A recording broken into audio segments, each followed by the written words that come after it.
Hello friends, welcome to our YouTube channel. तो दोस्तों, UP police constable re exam के लिए आज से इस चैनल पर हम यूपी जीके को स्टार्ट कर रहे हैं, जिसमें हम यूपी जीके को चैप्टर वाइज पढ़ेंगे और हर एक चैप्टर के अंत में हम उसी चैप्टर से रिलेटेड यहाँ पर एमसीक्यू प्रैक्टिस भी यहाँ पर करेंगे। तो आइए सबसे पहले हम यूपी जीके का सिलेबस देख लेते हैं कि आखिर यूपी पुलिस कांस्टेबल के एग्ज़ाम के लिए यूपी का सिलेबस क्या है। तो यूपी जीके के सिलेबस में हमको यहाँ पर पढ़ना है उत्तर प्रदेश का सामान्य परिचय, उसके बाद पढ़ना है उत्तर प्रदेश का इतिहास, उसके बाद पढ़ना है उत्तर प्रदेश की कला और संस्कृति, फिर उसके बाद उत्तर प्रदेश का भूगोल, फिर उसके बाद यूपी की राज्य व्यवस्था, फिर उसके बाद यूपी की अर्थव्यवस्था और उसके बाद पढ़ेंगे हम यहाँ पर उत्तर प्रदेश की विज्ञान एवं प्रौद्योगिकी। और सबसे बाद में यहाँ पर हम पढ़ेंगे उत्तर प्रदेश समसामयिकी, यानी कि उत्तर प्रदेश में जो करंट में घटनाएं घट रही है उनके बारे में यहाँ पर हम पढ़ने वाले हैं। ठीक है, तो आज के इस वीडियो में हम सबसे पहले शुरू करते हैं उत्तर प्रदेश का सामान्य परिचय। तो देखिए, उत्तर प्रदेश का सामान्य परिचय में जो हम पढ़ते हैं, सबसे पहले यहाँ पर देखते हैं कि उत्तर प्रदेश के अब तक नाम क्या रहे हैं, किस किस समय पर इसके क्या क्या नाम बदले गए हैं।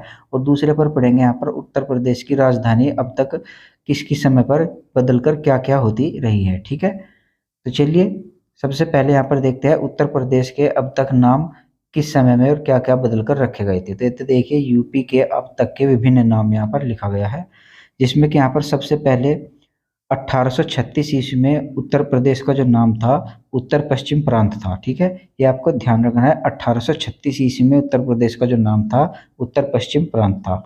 उसके बाद 1877 ईस्वी में उत्तर पश्चिम प्रांत आगरा एवं अवध हो गया था। ठीक है, यानी कि 1877 में उत्तर प्रदेश का जो नाम था उत्तर पश्चिम प्रांत एवं आगरा एवं अवध था। ठीक है, उसके बाद यहाँ पर 1902 में उत्तर प्रदेश का जो नाम था आगरा एवं अवध संयुक्त प्रांत हो गया था।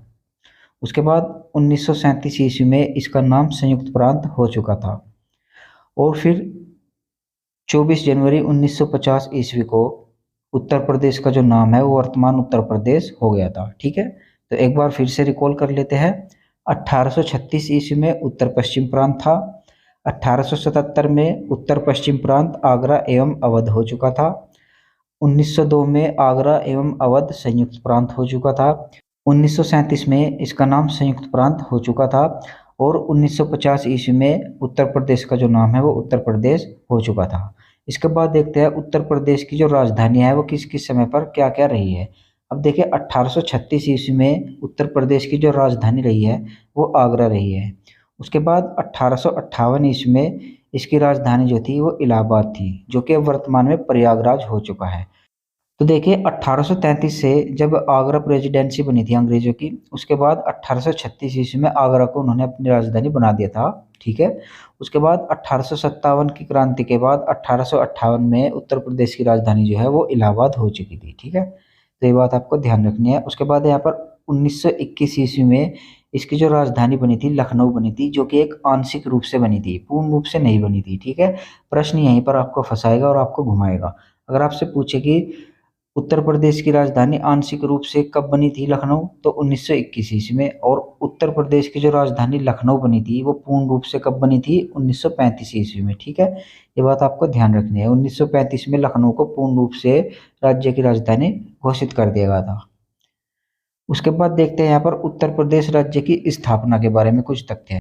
देखिए, 24 जनवरी 1950 से पहले उत्तर प्रदेश का जो नाम था वो संयुक्त प्रांत था, लेकिन 24 जनवरी 1950 को संयुक्त प्रांत का नाम बदलकर उत्तर प्रदेश रख दिया गया था। और इसी वजह से 24 जनवरी को राज्य का स्थापना दिवस मनाते हैं। और ये स्थापना दिवस कब से मनाते हैं, 2018 से मनाते हैं। ये बहुत ही इंपॉर्टेंट है, आपके एग्जाम में पूछा जा सकता है। तो अगर आपसे पूछा जाए कि उत्तर प्रदेश का स्थापना दिवस कब मनाया जाता है, तो सन 2018 से मनाया जाता है, 24 जनवरी को। ठीक है, उसके बाद देखते हैं यहाँ पर 1 नवंबर 1956 ईस्वी को उत्तर प्रदेश राज्य का पुनर्गठन किया गया था। अगर आपसे पूछे कि उत्तर प्रदेश राज्य का पुनर्गठन कब किया गया था, तो यहाँ पर आपको जवाब देना है 1 नवंबर 1956 ईस्वी को। ठीक है, उसके बाद एक और पॉइंट यहाँ पर याद रख लीजिएगा, 9 नवंबर सन 2000 ईस्वी को उत्तर प्रदेश के 13 पहाड़ी जिलों को काटकर एक नए राज्य की स्थापना की गई थी। उस नए राज्य का उस समय पर नाम जो था वो उत्तरांचल था, लेकिन बाद में उत्तरांचल से उसका नाम बदलकर अब वर्तमान में उत्तराखंड हो चुका है। ठीक है, अगर आपसे प्रश्न पूछे कि उत्तर प्रदेश के 13 जिलों को काटकर जो नया राज्य बना था उस समय उसका क्या नाम था, तो आपको उत्तरांचल जवाब देना है, उत्तराखंड जवाब नहीं देना है, क्योंकि उस समय का नाम पूछ रहा है। उत्तराखंड तो उसका नाम बाद में बदला गया है, ठीक है, ये बात भी आपको ध्यान रखनी है। उसके बाद यहाँ पर उत्तर प्रदेश की राजकीय भाषा के बारे में देखते हैं कि उत्तर प्रदेश की राजकीय भाषाएं कौन कौन सी है। तो देखिए उत्तर प्रदेश की राजकीय भाषाएं दो है, एक आपकी हो गई हिंदी और दूसरे नंबर पर आपकी हो गई उर्दू। अब देखिए हिंदी से संबंधित कुछ फैक्ट देखते हैं। हिंदी उत्तर प्रदेश की पहली राजकीय भाषा है जो कि 1950 ईस्वी में अपनाई गई थी। 1968 से इसे आधिकारिक कार्यों के लिए अनिवार्य कर दिया गया था। यानी अगर आपसे पूछे कि हिंदी को उत्तर प्रदेश की राजकीय भाषा के रूप में कब अपनाया गया था, तो आपको 1950 जवाब देना है। अगर आपसे पूछे कि इसे आधिकारिक कार्यों के लिए कब से अनिवार्य किया गया, तो आपको जवाब देना है 1968, ठीक है, ये बात आपको ध्यान रखनी है। उसके बाद यहाँ पर बात करते हैं उर्दू के बारे में। तो देखिए उर्दू को उत्तर प्रदेश की राजकीय भाषा के रूप में कब अपनाया गया था, 1989 ईस्वी में, ठीक है, और ये उत्तर प्रदेश की दूसरी राजकीय भाषा हो जाती है। उसके बाद यहाँ पर देखते हैं उत्तर प्रदेश के प्रतीक चिन्ह, ठीक है, उस उत्तर प्रदेश के प्रतीक एवं राजकीय चिन्ह कौन से हैं। तो देखिए उत्तर प्रदेश का जो राजकीय चिन्ह है वो कुछ इस तरीके का आपको दिखाई देता है, इसको आप ध्यान दे लीजिए।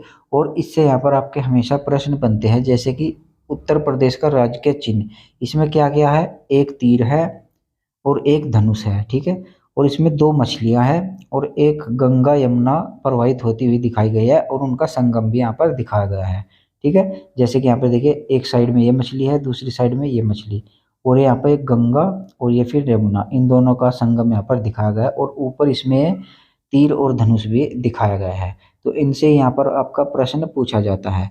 तो बात करें इस चिन्ह के बारे में, तो देखिए उत्तर प्रदेश के राजकीय चिन्ह में जो जो दो मछलियां हैं, ये दो मछलियां लखनऊ के रूमी दरवाजे से लिया गया है, यानी कि लखनऊ में एक रूमी दरवाजा इमारत है, इससे यहाँ पर इन दोनों मछलियों का चिन्ह यहाँ पर लिया गया है। अब बात करें ये रूमी दरवाजा जो है ये किसने बनवाया था, तो रूमी दरवाजा जो बनवाया था वो अवध के नवाब आसफउद्दौला ने बनवाया था, ठीक है, आसफउद्दौला यहाँ पर लिखा गया है, इसको ध्यान दे लीजिए। बात करें इस राज्य के चिन्ह को उत्तर प्रदेश ने कब अपनाया था, तो उत्तर प्रदेश ने 1938 ईस्वी से इस राज्य के चिन्ह को अपनाया था, ठीक है। अब देखिए ये उत्तर प्रदेश के राज्य के चिन्ह से कुछ महत्वपूर्ण फैक्ट है, आप इनको पीडीएफ में देख लीजिएगा, बाकी मैंने इनके बारे में आपको बता दिया है। उसके बाद यहाँ पर देखते हैं उत्तर प्रदेश के अन्य प्रतीक कौन कौन से हैं, जैसे कि उत्तर प्रदेश का राजकीय पशु क्या है।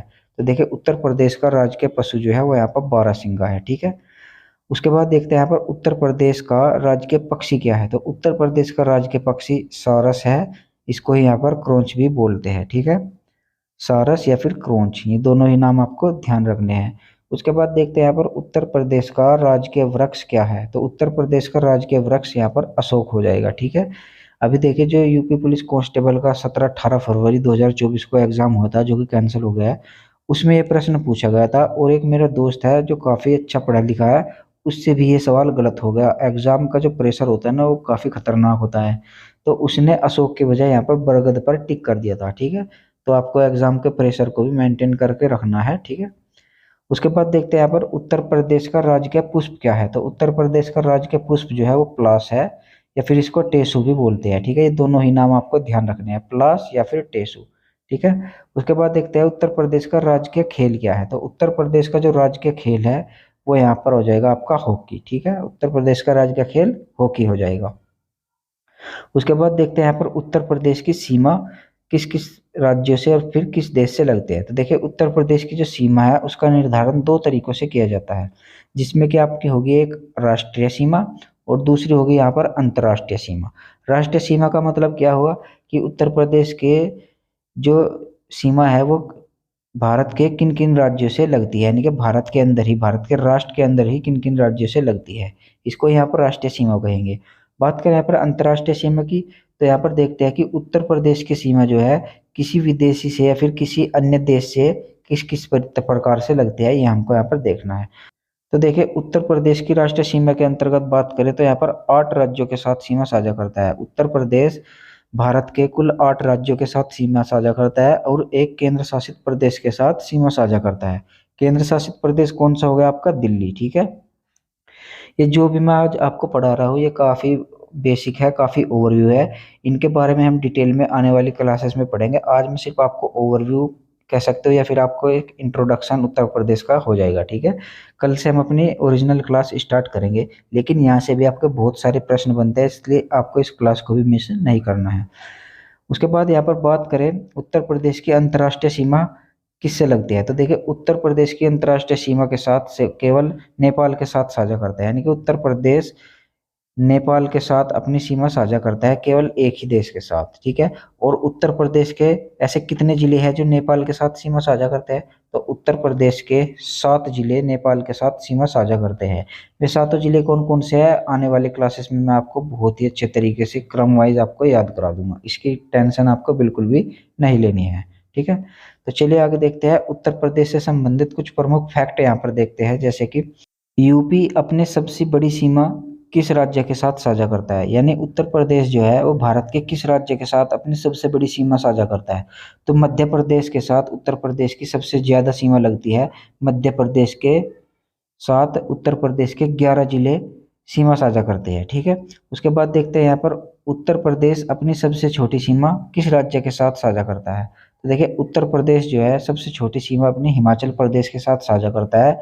केवल और केवल यूपी का एक जिला हिमाचल प्रदेश के साथ टच करता है, और वो आपका हो जाएगा सहारनपुर। ठीक है, उसके बाद यहाँ पर देखते हैं उत्तर प्रदेश का ऐसा जिला जो सर्वाधिक राज्यों के साथ सीमा साझा करता है, तो देखिए उत्तर प्रदेश का एकमात्र ऐसा जिला सोनभद्र हो जाएगा, जो कि आपके 4 राज्यों के साथ सीमा साझा करता है। कौन कौन से राज्य, एक हो जाएगा आपका मध्य प्रदेश, एक हो जाएगा बिहार, एक हो जाएगा छत्तीसगढ़, और एक हो जाएगा झारखंड। इन 4 राज्यों के साथ उत्तर प्रदेश का एकमात्र जिला सोनभद्र सीमा साझा करता है। उसके बाद कुछ महत्वपूर्ण फैक्ट और यहाँ पर देख लेते हैं, फिर इसके बाद हम यहाँ पर इसी टॉपिक से रिलेटेड महत्वपूर्ण प्रश्नों को करेंगे जो अभी अभी हमने यहाँ पर पढ़ा है। ठीक है, तो देखिए एक फैक्ट यहाँ पर लिखा गया कि उत्तर प्रदेश का सबसे पूर्वी जिला कौन सा हो जाएगा, तो उत्तर प्रदेश का सबसे पूर्वी जिला हो जाएगा बलिया, जो कि हाँ आपके बिहार के साथ सीमा साझा करता है। उसके बाद यहाँ पर उत्तर प्रदेश का सबसे पश्चिमी जिला, उत्तर प्रदेश का सबसे पश्चिमी जिला हो जाएगा शामली, अपना शामली। ठीक है, मैं शामली से ही बिलोंग करता हूँ, तो इसलिए अपना शामली इसको कह रहा हूँ। तो उत्तर प्रदेश का सबसे पश्चिमी जिला शामली। फिर उसके बाद यहाँ पर देखते हैं उत्तर प्रदेश का सबसे उत्तरी जिला, तो उत्तर प्रदेश का सबसे उत्तरी जिला हो जाएगा यहाँ पर सहारनपुर।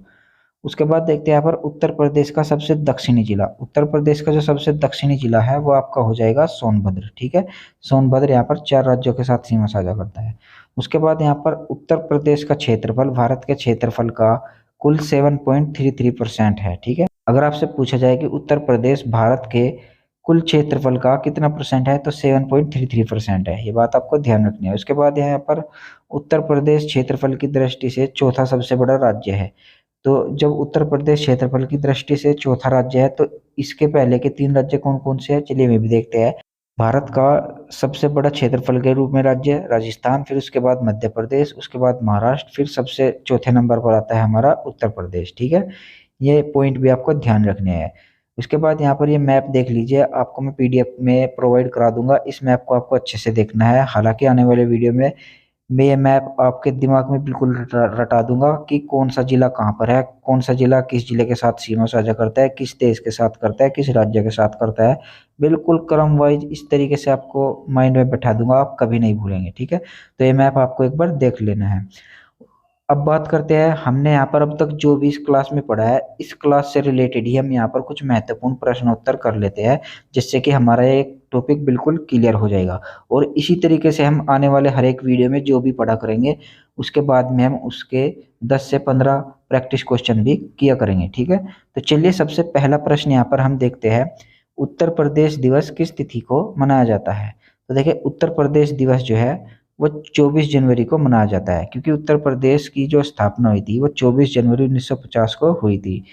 इसी कारण उत्तर प्रदेश का जो स्थापना दिवस मनाया जाता है वो 24 जनवरी को मनाया जाता है। अगर आपसे प्रश्न पूछा जाए कि 24 जनवरी को उत्तर प्रदेश का स्थापना दिवस कब से मनाया जाता है, तो 2018 से इसको हमने यहाँ पर मनाना चालू किया है, मैंने अभी आपको ये पढ़ाया भी है। ठीक है, तो 2018 से इसका यहाँ पर प्रारंभ हुआ है। और ये प्रश्न यहाँ पर देखिए यूपी पीसीएस के प्री एग्जाम 2022 में पूछा गया है, इसलिए अपने आप में बहुत महत्वपूर्ण है। तो चलिए अगला प्रश्न यहाँ पर देखते हैं, भारत के कुल भौगोलिक क्षेत्रफल में उत्तर प्रदेश का कितना भौगोलिक प्रतिशत है, तो देखिए उत्तर प्रदेश का कुल भौगोलिक प्रतिशत हो जाएगा वो 7.33% है। ठीक है, उसके बाद अगला प्रश्न है यहाँ पर उत्तर प्रदेश के राजकीय चिन्ह में नहीं है। तो देखिए उत्तर प्रदेश के राजकीय चिन्ह मैंने अभी आपको पढ़ाया जिसमें कि दो मछलियां बताई थी, एक धनुष भी बताया था और एक तीर भी बताया था, लेकिन मोर यहाँ पर बिल्कुल भी नहीं बताया था। तो इस प्रश्न का सही जवाब हो जाएगा ऑप्शन नंबर डी। अगला प्रश्न यहाँ पर है उत्तर प्रदेश का राजकीय पक्षी क्या है। तो उत्तर प्रदेश का राजकीय पक्षी आपका सारस हो जाएगा, ठीक है, इसको एक क्रोंच भी बोलते हैं, ठीक है।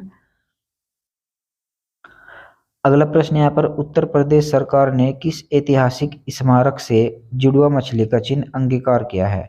तो देखिए जुड़वा मछलियों का जो चिन्ह है जो कि हमारे उत्तर प्रदेश के राज्य के चिन्ह पर अंगीकार है वो कहाँ से लिया गया है, वो आपका लिया गया है रूमी दरवाजे से, ठीक है। तो ये रूमी दरवाजा किसने बनवाया था, अवध के नवाब आसफुद्दौला ने इस रूमी दरवाजे का निर्माण कराया था, ठीक है। तो इस प्रश्न का सही जवाब हो जाएगा ऑप्शन नंबर बी। अगला प्रश्न यहाँ पर उत्तर प्रदेश में न्यूनतम क्षेत्रफल वाला जनपद कौन सा है। तो न्यूनतम क्षेत्रफल वाला जनपद यहाँ पर आपको हो जाएगा संत कबीर नगर, ठीक है। ऑप्शन के अकॉर्डिंग इस प्रश्न का सही जवाब हो जाएगा ऑप्शन नंबर ए। अगला प्रश्न यहाँ पर उत्तर प्रदेश का नाम संयुक्त प्रांत किस वर्ष हुआ। तो देखिए उत्तर प्रदेश का जो नाम है वो संयुक्त प्रांत 1937 ईस्वी में हुआ था, ठीक है। 1937 ईस्वी में इसका नाम संयुक्त प्रांत हुआ और 1950 में जाकर ये उत्तर प्रदेश हो गया था, ठीक है। अगला प्रश्न है यहाँ पर उत्तर प्रदेश की राजधानी पूर्ण रूप से लखनऊ कब बनी। तो देखिए बात करें यहाँ पर पूर्ण रूप से राजधानी लखनऊ कब बनी, तो पूर्ण रूप से बनी थी यहाँ पर 1935 ईस्वी में।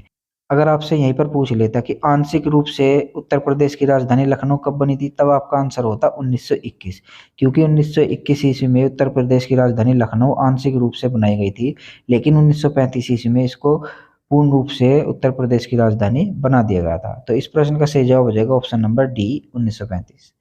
अगला प्रश्न यहाँ पर उत्तर प्रदेश का राजकीय वृक्ष क्या है। तो उत्तर प्रदेश का राजकीय वृक्ष जो हो जाएगा आपका अशोक हो जाएगा, ठीक है।